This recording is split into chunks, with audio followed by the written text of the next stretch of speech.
We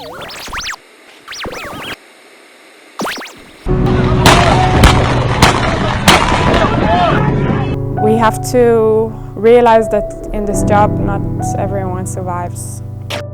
And we take it with us when they don't.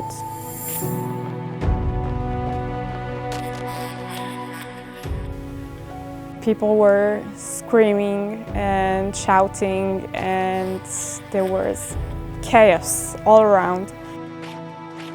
פיגוע דקירה בירושלים. 3 פיגועים בירושלים. פיגוע ירי מזעזע. פיגוע באוטובוס פיגוע בירושלים. ירי. פיגוע דריסה קטלנית. פיגוע בתל אביב. פיגוע באזור שער פיגוע דקירה וירי דקירה קשה באוטובוס. בירושלים.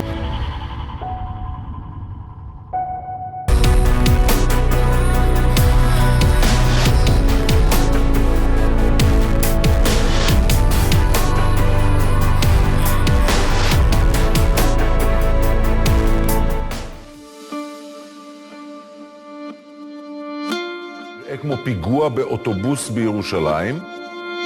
האש פגעה באוטובוס סמוך שהיה עמוס בנוסעים. The whole time we were taking care of the patients, I was really scared that someone I know would walk off the bus. This is, I take this bus line all the time. I remember there was this girl, and she looked around my age. Her clothes were burnt, and her hair was burnt, and she was screaming, and she was in a lot of pain. Her image really stuck with me. She was just on her way home and didn't expect this to happen. I remember coming home, my parents knowing that I was at this scene, and my mom was actually in the States on business, so my dad was home, and he just gave me this big hug, and are you okay? How do you feel? And you just don't know what to say. And then the next day I went back to work.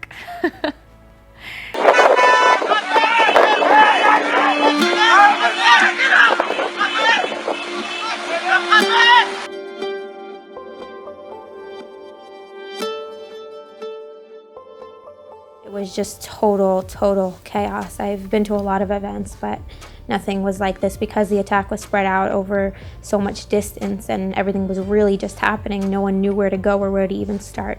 So we started with the first person we saw, which was a man about in his 40s, sitting on the sidewalk surrounded by people, bleeding, just an incredible amount of blood. And I noticed it was coming from his right shoulder. And he's sitting there so calmly, and he looks at me and he says, "Don't worry, I hear other people need help. Go to them. I'm fine. And I said, "You're not fine. You need help. You need immediate help." And he said to me, No. The guy just hit me in the back, but it's fine. I'm okay. And then I picked up the corner of his shirt to show him, and his face was he just dropped. And right away we started treating him, getting him into the ambulance. I think about my patients all the time. It's hard. It's a really hard job.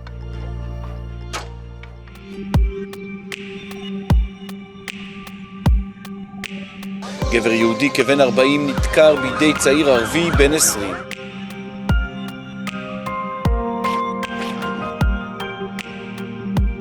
I saw a man around 40. He was dressed with white shirt and black vest, and the whole shirt and his vest was full of blood, and he was standing in front of my motorcycle. And the second I saw him, he was kind of shocked. He didn't know exactly what happened. And right away I came over to him and I told him, "Tell me what happened, what's going on over here in the scene." He said, "I don't know. I just went to the store over here to buy some drinks, and somebody stabbed me." And during that time, I put some band-aids on his cuts and wherever he got wounded. And then the ambulance came, and we rushed him into the ambulance and right to the intensive care to take care of him. And the man was stabbed only because he was an Israeli guy that was just walking around, bought some drinks, and only fault that he was an Israeli guy.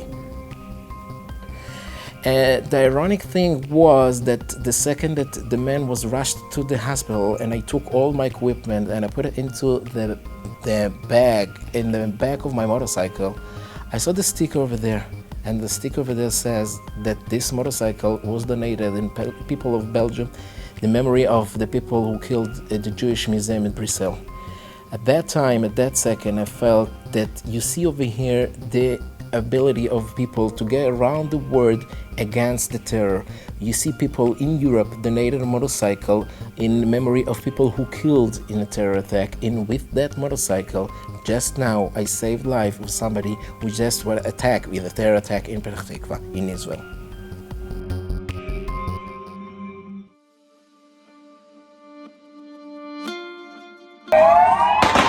קו 78 קצת אחרי השעה 10 בבוקר בתפר שבין שכונת ארמון הנציב לג'בל מוכבר.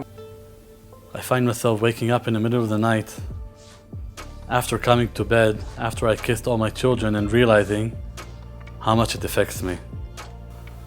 One of the scenes which I think affected me the most, we were in a hospital delivering a patient to the hospital's bed, and all of a sudden there came another pager, massive casualty incident, a multiple casualty incident. There was a shooting incident and another shooting incident in two different areas in Jerusalem. I quickly arrived with the intensive care unit to Armon Ha'Natziv, where we found the bus with the wounded people lying around. And there we had to treat the patients and all the chaos and all the wounded people over there. We had to quickly give them help and aid them. And I'm very happy that we managed to save also over there, again, some few lives also.